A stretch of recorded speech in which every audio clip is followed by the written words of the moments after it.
ऊर्जा विभाग के जो कंपनियां, दो कंपनियां साउथ बिहार और नॉर्थ बिहार है, दोनों में बड़े पैमाने पे हजारों करोड़ की अनियमितता का उजागर किया है। डीपीआर वास्तविकता यह है कि पूरे देश में सबसे महंगा बिजली बिहार में मिलता है, जबकि यहाँ आधी से अधिक आबादी गरीबी रेखा से नीचे जीवन बसर करता है।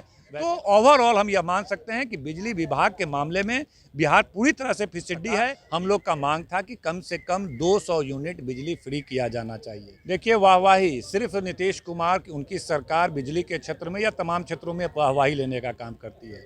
वास्तविकता यह है कि पूरे देश में सबसे महंगा बिजली बिहार में मिलता है, जबकि यहाँ आधी से अधिक आबादी गरीबी रेखा से नीचे जीवन बसर करता है। वैसे राज्य में सबसे महंगा बिजली दिया जाता है और प्रीपेड मीटर पूरे देश में आंशिक रूप से ही लगा है, लेकिन बिहार में बड़े पैमाने पर प्रीपेड मीटर लगाने का काम पटना सहित तमाम शहरों में चल रहा है, समस्तीपुर में भी चल रहा है, तमाम शहरों में चल रहा है, जबकि उस पर जनता को संदेह है। उसका जो बिलिंग है वो ज़्यादा आता है और जो कम पढ़े लिखे लोग हैं उसकी सिस्टम को नहीं समझ पा रहे हैं, तो उस पर भी सुधार की आवश्यकता है। इतना ही नहीं, CAG का भी हाल का रिपोर्ट आया है कि बिहार में ऊर्जा विभाग के जो कंपनियां, दो कंपनियां साउथ बिहार और नॉर्थ बिहार है, दोनों में बड़े पैमाने पे हजारों करोड़ की अनियमितता का उजागर किया है। डीपीआर बनाने में बड़े पैमाने पे घोटाला को उजागर किया है और जो यार्ड बुक आता है, इसका रूल बुक आता है, उसमें कहा गया है कि 50,000 कंज्यूमर पर एक SDO ऑफिस होना चाहिए। यहाँ पर लाखों लाख की आबादी पर कंज्यूमर पर इनका नहीं है और इनका हर 10 किलोमीटर पर एक लाइनमैन होना चाहिए। यहाँ 40-40 किलोमीटर पर लाइनमैन नहीं है, तो बड़े पैमाने पर। और किसी भी राज्य के विकास का मानक अगर आप देखेंगे तो उसका पैमाना होता है कि कंजम्पशन।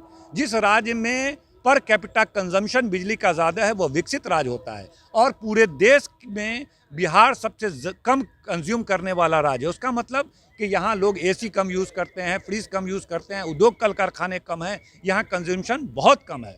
तो ओवरऑल हम यह मान सकते हैं कि बिजली विभाग के मामले में बिहार पूरी तरह से फिसड्डी है। एक बारिश हो जाए तो बिजली पूरे दिन चला जाता है, एक आंधी आ जाए तो पूरे 2-2 दिन बिजली चला जाता है।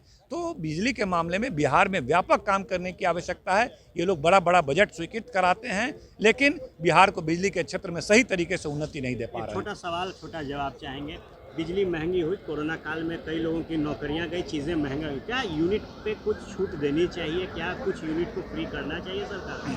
निश्चित रूप से हम लोग का यह मांग है। आज बजट था लेकिन वाद विवाद नहीं से हो सका। हम लोग का मांग था कि कम से कम 200 यूनिट बिजली फ्री किया जाना चाहिए, खास तौर से ये तो आम लोगों को, और जो 52% लोग गरीबी रेखा से नीचे रहते हैं उनको 300 यूनिट बिजली फ्री किया जाना चाहिए। ये राष्ट्रीय जनता दल का मांग आज अगर हम लोग इस बात को रखते तो इन बातों को हमारा डिमांड है कि बिहार में 200 से 300 यूनिट बिजली फ्री किया जाए।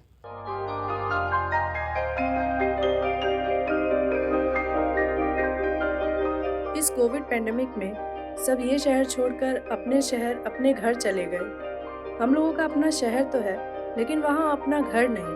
अगर सिचुएशन और ख़राब होता चला गया तो हम जाएंगे कहाँ? अरे ये प्रॉब्लम तो हर शहर में है, लेकिन हाँ, अपने शहर में भी अपना घर तो होना ही चाहिए। होना चाहिए तो कहाँ है अपना घर? ये है ना, E-Homes पैनोरमा, पूर्णिया में, अपने शहर में अपना घर। पूर्णिया में पैनोरमा ग्रुप लेकर आए हैं E-Homes पैनोरमा। बड़ा घर, आलीशान जिंदगी और अत्याधुनिक सुविधाओं के संग।